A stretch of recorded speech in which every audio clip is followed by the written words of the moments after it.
আসন্ন Bharat England test series শুরু হতে চলেছে আগামী 25শে জানুয়ারি থেকে। তবে প্রথম দুটি টেস্ট ম্যাচ দলের হয়ে থাকতে পারবেন না দলের তারকা ব্যাটার বিরাট কোহলি। ভারতীয় জাতীয় দলের পক্ষ থেকে এমনটাই জানানো হয়েছে। ব্যক্তিগত কারণের জন্যই প্রথম দুটি টেস্ট ম্যাচ খেলতে পারবেন না বিরাট, এমনটাই জানিয়েছে দল। অধিনায়ক রোহিত শর্মা এবং বোর্ডের কাছে ব্যক্তিগত কারণের জন্য অনুপস্থিতির কথা জানিয়েছেন বিরাট। বোর্ড তার এই অনুপস্থিতি মঞ্জুর করেছে, এমনটাই জানা গিয়েছে। দলে বিরাট কোহলির মতন তারকা ব্যাটার না থাকা সত্যিই চিন্তার বিষয়। সেক্ষেত্রে নির্বাচকরা দলের বাকি প্রতিভাবান খেলোয়াড়দের উপরই আস্থা রাখছেন। তবে বিরাট কোহলির জায়গায় কে খেলবেন সেই বিষয়ে এখনও কিছুই প্রকাশ্যে আসেনি। তবে বিরাটের ব্যক্তিগত কারণ গোপনীয়তার জন্য সংবাদ মাধ্যম ও ভক্তদের কাছে অনুরোধ করেছে বোর্ড।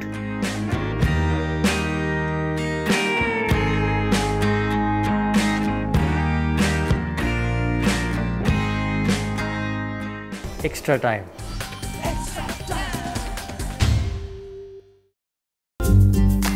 লেটেস্ট নিউজ আর এক্সক্লুসিভ ভিডিওর সঙ্গে আপডেট থাকতে এখনই সাবস্ক্রাইব করুন আমাদের ইউটিউব চ্যানেল। বেল আইকনে ক্লিক করতে ভুলবেন না যেন।